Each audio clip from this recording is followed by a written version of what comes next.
What's up with everybody? It's your Memoria B. And Nicole. And we're back with another reaction video. Another special video request from Guest Gamer. Guest Gamer want us to react to Canadian veterans celebrated in the Netherlands. Okay, they celebrated in the Netherlands. It's kind of cool. Yeah, it is kind of cool. I don't know if that's because they're because it's Canadian veterans, so their part that they played in the war. Yeah, it could be. Liberate some in the Netherlands. So. Yeah. So we're definitely looking forward to checking this out. We thank you, Guest Gamer, for your support. Thank you so much. If you want to send us, if you want to suggest a video to us and help support the channel, check out the links to our Streamlabs on the video description and our video cards, and keep it under 10 minutes. Style right into it. The Netherlands in the spring. Beautiful. Flowers in full bloom, parks pristine, streets spotless. This sounds like the 60 Minutes guy. Yeah. Or the... It's a far cry from what the same spots were like 70 years ago. Yeah. The Germans had leveled the cities, murdered those who got in the way. Jeez. And sent tens of thousands of Jews to be gassed in death camps. The Dutch who were left were starving after the 5 years of brutal Nazi occupation.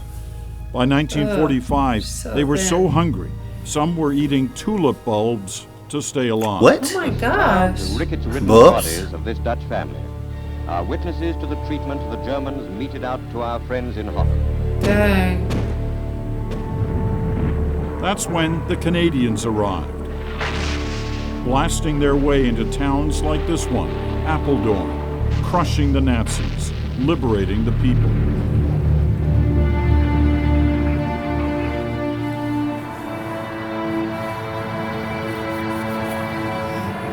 The Dutch have never forgotten, never.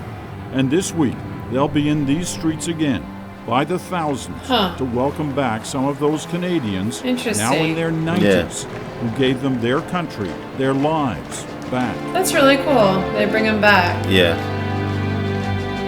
I've been coming here for 20 years, never ceasing to be amazed at the Dutch determination to say thank you. The street with its tents and Canadian flags is representative of many streets across the Netherlands right now, as the Dutch mark the major contribution that Canada played in the liberation of their country half a century ago. I'm very young. I only heard stories from my grandfather and grandmother. But yes, they freed us 50 years ago, so that's why I'm here. I think it's a love affair between the Canadians and the Dutch. Yeah, well, 60 years is an awfully long time, but not long enough for the Dutch to forget the pain, the loss, the suffering, and the oppression of living under Nazi rule all those years during the Second World War. And not long enough either to forget the liberation and those who brought it to them. It's a beautiful day. This is out of this world. I'm feeling liberated. 107,000 people left this place on the trains destined for the death camps of Nazi-occupied Europe. 102,000 of them perished in those camps. Dang.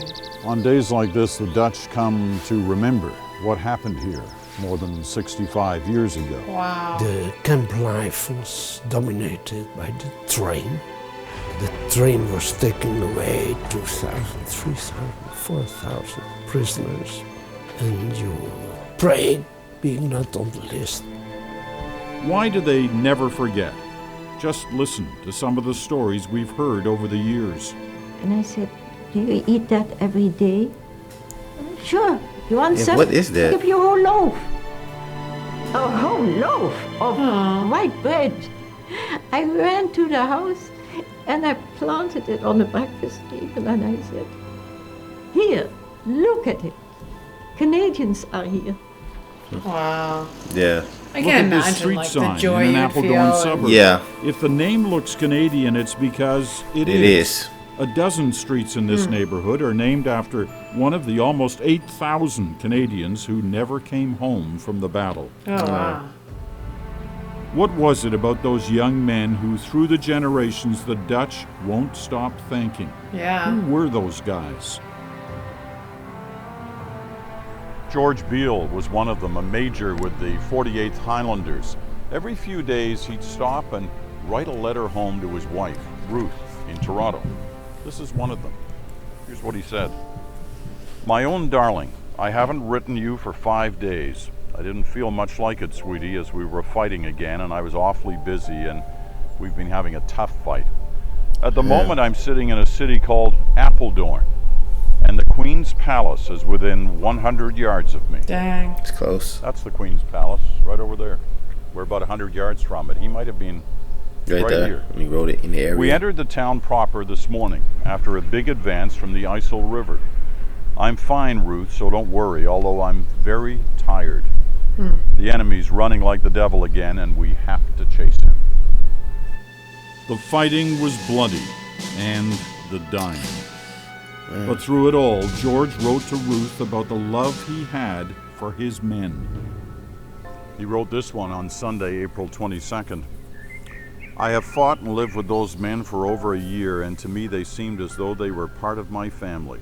They never refused to go any place I ordered, and did everything I asked them to, cheerfully and willingly, knowing most of the time that I might be sending them to their deaths. Yeah, to their graves. There were lots of individual Canadian heroes here, Army men like George Beale, but Air Force flyers too. 50 years ago, these fields near Nistelrode in southeastern Holland were home base for a Royal Canadian Air Force Spitfire squadron. One of those Canadian pilots was a 22-year-old chap from Lethbridge, Alberta, whose name was Richard Odette. Well, near the end of December 1944, Odette had flown more than 50 missions. But up until that point, he had scored no German kills. Dang. Well, on the 29th of December, 1944, Finally got one. all that changed. When Richard Odette flew out of one of these fields, he flew right into the history books. Mold a lot of them Before down. he returned, he had shot down 5 German aircraft. Dang, no 5. other Canadian pilot, no other British pilot had scored that many victories in one mission. Meanwhile, frontline fighters broke through to capture key strategic locations. All this was happening as the Nazis were facing their final desperate days, until that last moment when the fighting and the dying suddenly stopped. 70 years ago this week, the war ended. And here's what George Beale wrote to Ruth on that same day. You can feel the emotion in his voice. Darling, you couldn't possibly have any idea just what kind of a reception it has been and still is. The people go simply mad. And I had the honor, darling, of being the leading vehicle, my Jeep. Any town we went through, the people crowded the roads, and we had a most difficult time getting past them. They all want to touch your hand or even so kiss happy. you, and they simply pelted us with They're flowers. like celebrity stars. Because they're finally free. Like a tourist shop. They're grateful. It does make all the hardships worthwhile when you see the joy of these liberated people.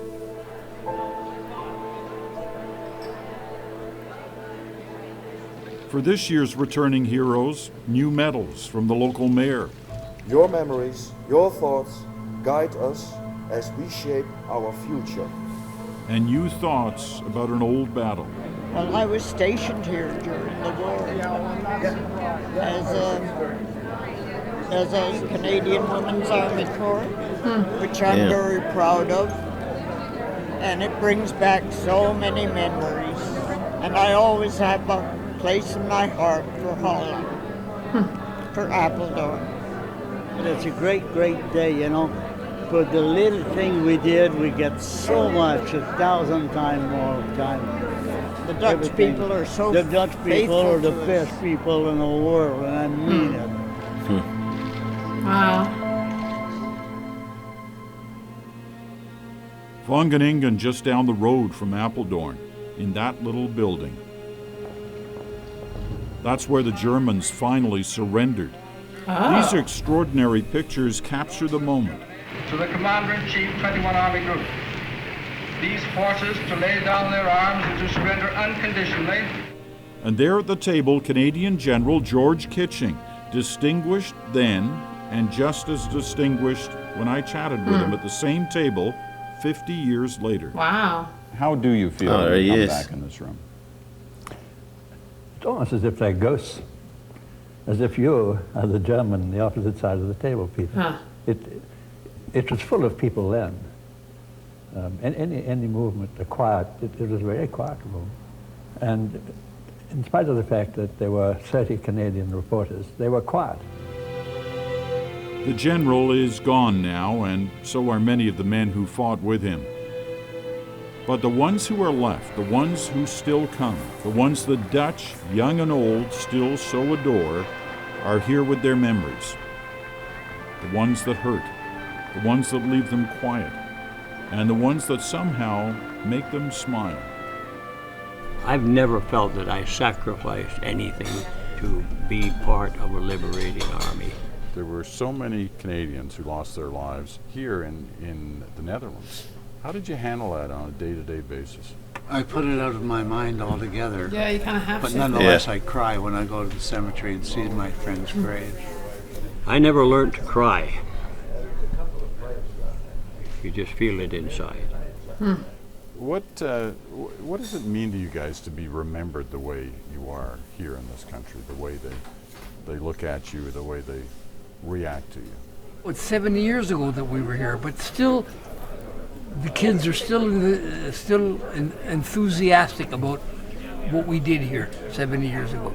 And he sounds like he's Irish. To see kids the way they greet us, the way I don't know why he sounds like he's Irish. They look in such admiration at us, you know.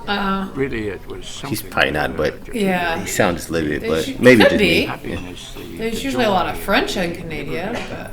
I asked the people I was staying with, what is this touching bit, you know? They asked permission to touch you. Wow. And I couldn't get over that. So other people they want to touch you? A liberator. And they want their children to touch a liberator. So crazy. 20 years ago, I asked the then mayor of Apeldoorn why it was that the Dutch never forgot the Canadians. His answer was very simple, very direct. They liberated. He said, you have to have been occupied to appreciate what freedom really means. And when you do, you never forget who gave it to you. Yeah. That's why Canada is never forgotten. I could only imagine. Never. Yeah. Interesting. Crazy. They still celebrate it to this day. Yeah, that was super cool though. Yeah, I mean, Canada helped liberate them, you know. Well, yeah, I mean, in all the Allied countries, we were liberating, different areas. Yeah, they did. Yeah. This, area in the for them, Netherlands, Canada helped. It was Canada, yeah. And it sounds like it was like a tough battle too. Yeah, it was to get the Germans out and liberate them. So. Yeah. Man, I don't blame them. I mean, I'd feel the same way. I would think. They were just trying to take over everything, man. Yeah, they definitely were. Well, they wanted world domination, you know. Mm-hmm. You know what I'm saying? Yeah, it's crazy. He wanted to control the whole entire world, be a dictator of the world. Clearly, I don't think that's ever going to be possible. Nah, it's not possible. No country can do that. You know what I'm saying? Thankfully.